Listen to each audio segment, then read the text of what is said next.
sobre él. Capítulo 18. El voto de Nazareo. El camino de intercesión del Señor Owell tomó ahora una precisión nueva y comenzó a ascender de forma extraordinaria. Los casos difíciles por quienes se le llamó a interceder de nuevo eran todos del pueblo y habían estado bajo su influencia personal. Pero no conocía al hijo del señor Goset y probablemente nunca lo conocería. No tenía medios para ejercer influencia sobre él, a no ser a través del trono. El Señor le dijo: este será el caso que probará tu intercesión. Era evidente que el Señor había estado preparando a su siervo para lograr una posición mucho más alta de lo que él se había dado cuenta. Por esta razón sería sacado de su trabajo entre los hombres para tratar solamente con Dios. La petición se definió claramente pues la anotaron en una tarjeta, firmada tanto por el señor Goset como por Rees, y ambos retuvieron una copia de dicha tarjeta. El señor Owell consideraba esta como una de sus posesiones más valiosas. Al regresar de Londres, como parte de su permanencia, fue llamado a orar de rodillas por 3 horas cada noche, de 6 a 9. Después de haber vuelto de la mina, vio cómo el Señor lo estaba preparando para esto cuando unas pocas semanas antes tuvo que entregar el liderazgo de la misión a su amigo. Ahora el llamado era a dejar de lado todas las actividades espirituales, y ni siquiera podría asistir a las reuniones que se celebraban en la misión. Debía leer toda la Biblia de rodillas, que en realidad era la forma en que siempre lo hacía, y el Espíritu Santo sería su maestro. Me tomó tiempo aprender a estar quieto delante de su presencia, dijo. Había estado tan acostumbrado a predicar, que cuando recibía alguna nueva luz sobre la palabra estaba listo para predicar, aunque en el momento no hubiera a quien predicarle. Tenía que contenerme todo el tiempo. Las condiciones iniciales para la permanencia fueron: 1. Tener 2 comidas al día. 2. Vivir en actitud de oración, lo que implicaba estar sin sombrero. 3. Abandonar todo trabajo exterior en la misión, y no ir a ningún culto. 4. De 6 a 9 cada noche debía orar de rodillas, 2 horas leyendo la palabra, y 1 esperando delante de Dios. Él sabía que había otros lugares de permanencia, pero aún no los conocía. Esta vida era realmente distinta de la que había vivido hasta ahora, una vida oculta, después de años de actividad. En vez de tener comunión con los cristianos, sería solamente con el Señor. Ni siquiera se le permitió contar a los suyos o a sus amistades que había tenido que entregar la misión a su amigo y que por elección propia había entrado en este sendero de intercesión. Así que se difundió el rumor de que algo lo había desilusionado en su visita a Londres, y lo había hecho abandonar la misión para nunca más asistir a un lugar de adoración. Al principio sentía que no podía obtener de la vida oculta el mismo gozo que tenía en el trabajo activo. Le parecía una gran tragedia el estar recibiendo tanta luz en la palabra y no poder compartirla. Hasta tuvo la idea de que Dios nunca le permitiría predicar de nuevo. Otra desventaja era que en las noches no podía orar con la facilidad que lo hacía en las mañanas. Los acontecimientos del día se quedaban en su mente y al principio se le hacía difícil deshacerse de ellos. Decía: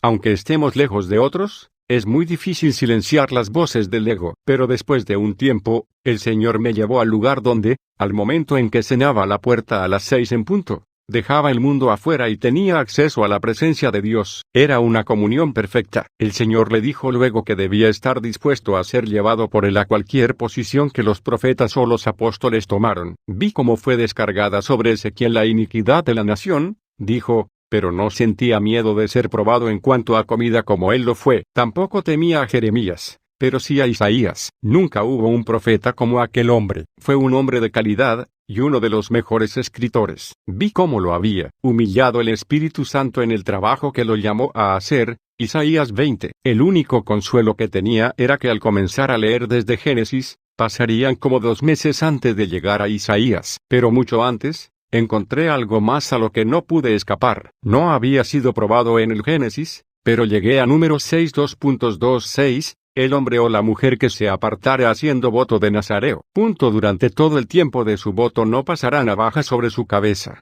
Será santo, dejará crecer su cabello. No se acercará a persona muerta. El Espíritu Santo me dijo: debes vivir así durante el período de esta intercesión. Si tu padre o madre mueren, no te les acercarás, y por ninguna razón uses navaja. Le dije al Señor que sería mucho mejor morir que hacer esto. Yo tenía 30 años de edad, y era uno de 6 hermanos quienes habían vivido todas unas vidas muy respetables. Sabía que en casa nunca se me permitiría tal cosa. El no usar sombrero era difícil, pero esto era 1000 veces peor. Sabía que todos los que se dejaban crecer la barba se la recortaban por lo menos cada semana. Pero un nazareo no puede tocar su cabello o barba. El diablo me susurró. A este ritmo, en 6 meses te llegará a las rodillas y el único lugar para ti será el asilo. No estaría tan mal si te fueras al asilo tú solo. Lo peor será que contigo te llevarás a tus padres. Le dije al Espíritu Santo que no sabía de nadie quien hubiera sido llamado a hacer tal cosa en esta generación y,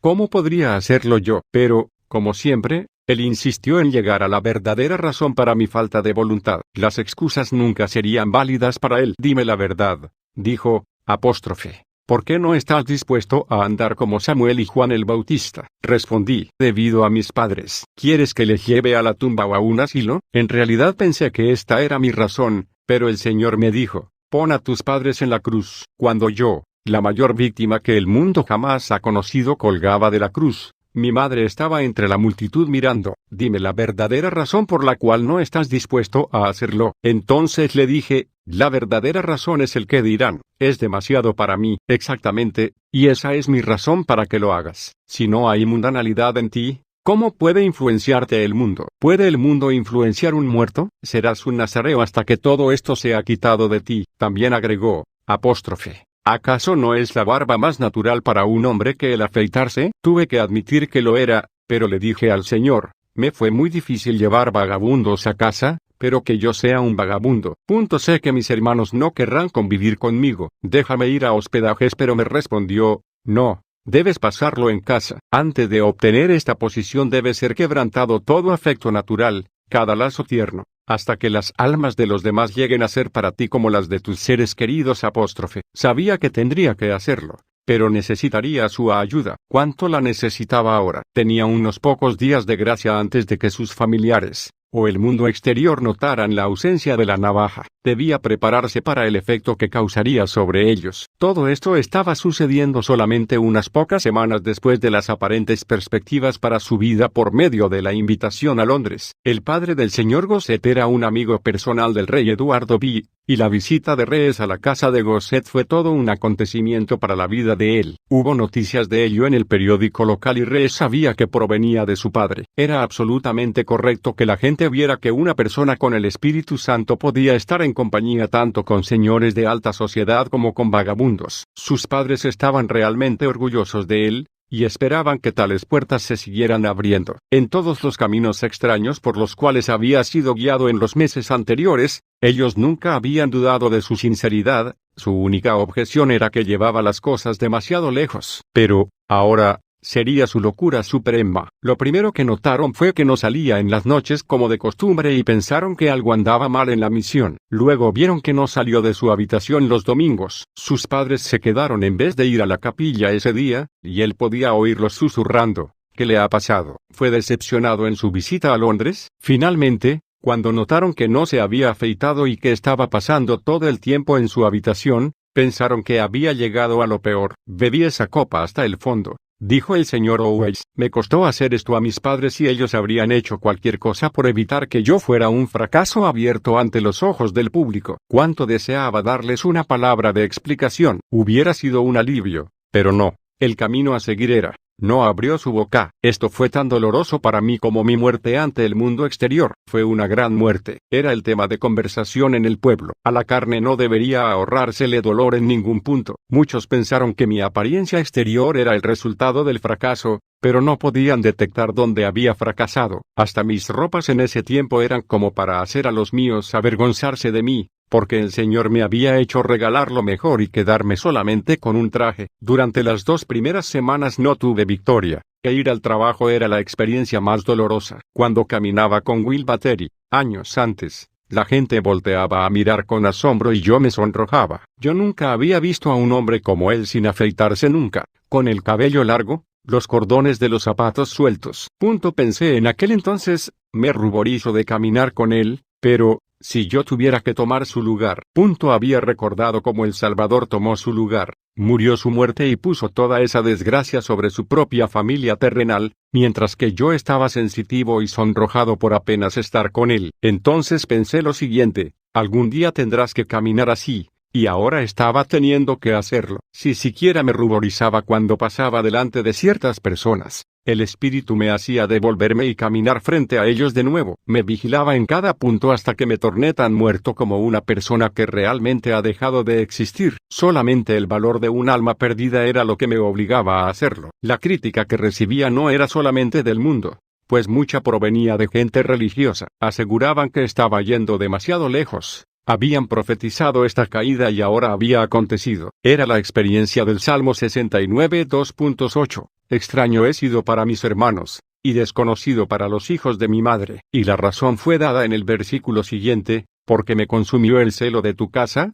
y los reproches de los que te vituperaban cayeron sobre mí. Solamente unos pocos de sus amigos íntimos sabían que era para elección propia que había escogido este camino de intercesión, y que el Espíritu Santo le estaba haciendo pisar el mismo sendero de vergüenza al cual eran arrastrados tantos por el pecado. Muchos pensaban que era como los monjes, que se le había metido en la cabeza una idea ridícula, o que todo esto era el efecto del fracaso y que se había vuelto loco. Solamente podemos imaginarnos lo que esto significaba para la señorita Elizabeth Jones, quien permaneció como su compañera espiritual íntima aunque ya habían abandonado la esperanza de contraer matrimonio. En cierta ocasión, cuando debían encontrarse y ella tuvo inconvenientes para llegar a tiempo, el señor Owell pensó que al fin ella había fallado y no podía aceptar que la siguieran viendo con él, con su barba y cabellos largos y descuidados. Pero ella nunca falló, permaneció firmemente con él a través de todo. Pero si al principio el mundo lo estaba afectando, al final era él quien estaba afectando al mundo. La gente sentía la presencia del Señor con él y así lo decían. Hasta algunos sin fe religiosa se quitaban el sombrero cuando pasaban frente a él en las calles,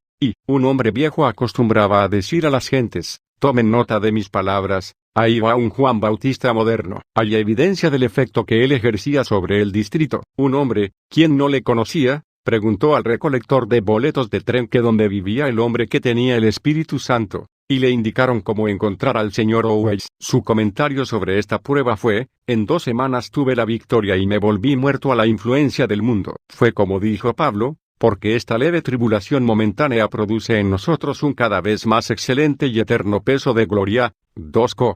4:17. Oh, la gloria de aquella vida interior. Las 3 horas de oración era un tiempo pasado en la gloria. Era el mismo Espíritu Santo iluminando la palabra. Qué perfecta paz me dio el Espíritu y qué amor por las almas perdidas. Hasta entonces temía los escrutinios del Espíritu Santo. Temía a los nuevos niveles de permanencia porque nunca podía rechazarlos, y mientras que haya el mínimo miedo, no hay libertad perfecta. La gente puede pensar que no tiene miedo, pero eso es porque nunca han sido probados. Yo pensaba que no temería ir contra el mundo y sus opiniones, y que lo más fácil sería estar muerto al mundo. Este fue el mayor error que pude haber creído. El Señor tenía que ayudarme a cada paso. Era el proceso de santificación donde la naturaleza egoísta y todas sus codicias tienen que ser cambiadas por la naturaleza divina. Ro.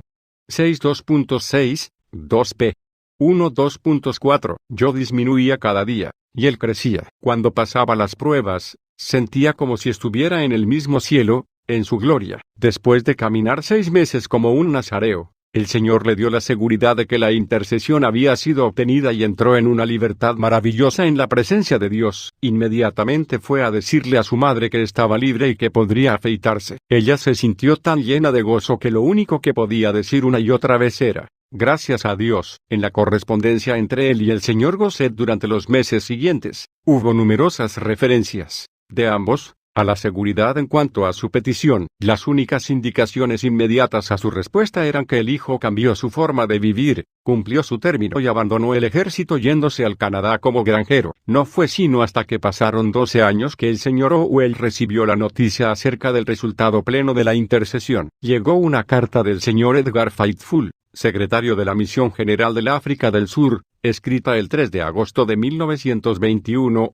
desde Ciudad del Cabo, y decía: mi querido señor Owell, ¿habrá usted oído de la muerte del señor John Gosset, el 12 de marzo pasado, después de estar enfermo durante una semana con pulmonía? Sus últimas palabras fueron: el señor ha venido. El señor Pirouette recibió la noticia del hijo de él, Ralph Gosset, quien nos habla de su propia conversión. Un evangelista había estado teniendo reuniones, a las cuales fueron él y su esposa. El hombre habló sobre el hijo pródigo, y las palabras volviendo en sí se clavaron en los oídos de Gosset. Al día siguiente, cuando estaba arando, estas palabras lo obsesionaron. A los pocos días, Él y su esposa se pusieron de pie en la reunión y testificaron: esta es una gran noticia, y sé que estará feliz de saberla. Creo que usted ha pasado tiempo orando en forma definitiva por él, hace años, y puede tener la seguridad de que su oración ha sido respondida. Creo que Ralph Gossett está de granjero en algún lugar del Canadá.